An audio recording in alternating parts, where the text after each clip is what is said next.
Time now for a Sioux Falls real estate update with Brent Baker from Clients First Group and Keller Williams. Hello, sir. How are you?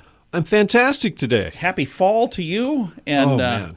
Cannot believe. Now, we last week we talked a little bit about a balanced market. So people have heard the terms, a buyer's market. They've heard the term a seller's market. I had never heard balanced market before, but I don't know if you know this, I'm not a real estate agent. So I may have known that or heard that along the way, yes. But the good news is I know a guy, and his name is Brent. That's you.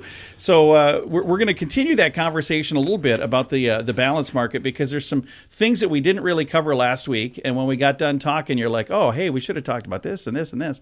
So what are the other things when it comes to the balanced market that we should talk about? Well, there's shifts taking place. Yeah. And, we can see it in the numbers. The homes are sitting on the market longer. Okay. And I track every week. I go and look and say, okay, how many single-family homes in Sioux Falls are on the market that are existing construction? Yeah.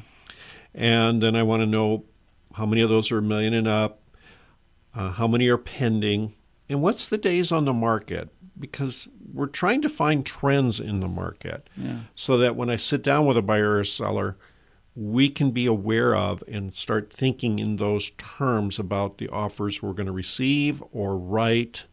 So as homes sit on the market longer, obviously that's telling us that as sellers, price is going to be very important. Yeah. The market's not going to reward anything that is priced a little above. Sellers are simply receiving fewer offers. Yeah. When we say multiple offers today, well, 2 years ago, that could be 10 or 20. Yeah. Today, it's 2, 3. Yeah. Quite often. Usually, I'm just competing with one other person, or they're competing with me. Does that make it easier as a real estate professional, or does it make it harder? Because if there's 20 offers, you might think, oh, that's great, but somebody's got to go through all those offers as well. And if you're the person that's making these offers, and that means 19 people are getting a no. So is there like a sweet spot where you're like, boy, this is kind of the best number? Because probably more than one, because if you only have one offer, you got one. But is there like a sweet spot or not really? Well, I think it's important to look at what are all the terms of the offer, because it's not just about price. Yeah. It's, do you have to sell a home in order to perform? If you do, is it under contract? If it is, have the inspections been done? Has the appraisal been done? Contingencies. All those contingencies. Yeah. The other thing is, how soon can you or do you want to close? Yeah. There are factors like that. So we just wrote one this morning. It's based on when the seller's new home will be completed. Okay. Which is a little bit down the road. Yeah. And so my buyer is going to be sitting for a week between the time her old house is sold and when she can get possession of this house. So nice hotels you can go stay in and have an adventure. Sleep in your car if you want. Get a tent. I don't know.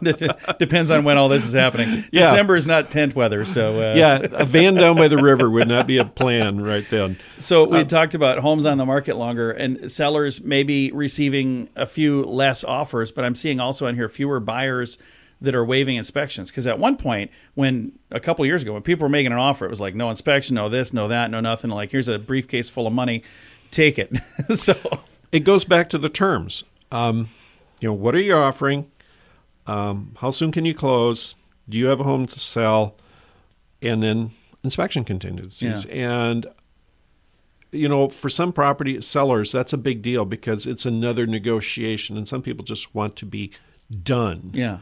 And as a seller, you can appreciate that. Well, I don't want to because, and sometimes it's not that they're concerned there's things to be found. They just want to be done. Yeah. And then some sellers know that, the gutters are bent or that the water heater's really old, and I just don't want somebody flagging that. They know it's a 40-year-old home, and it's got 40-year-old home issues. Correct. And so but it's wise, especially if you're not in the trades, get a home inspection. Yeah. Find out if there's bats in the attic. And, if the house is 40 years old and the furnace hasn't been replaced, well, when you looked at the house, you knew the furnace was 40 years old. Yeah. Your offer should have been based on that. Exactly.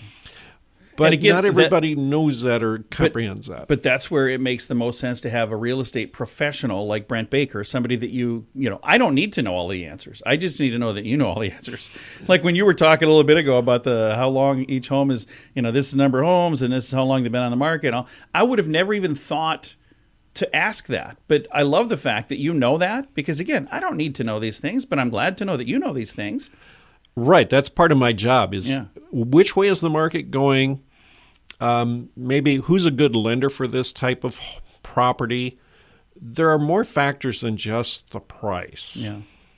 If you would like to reach out to Brent, if somebody listening is saying, "Hey, I think it is time for me to put my home on the market," or maybe it's time to buy a place. I've been renting for all these years, and I'm ready to settle down. What is the best way for them to connect with you, Brent?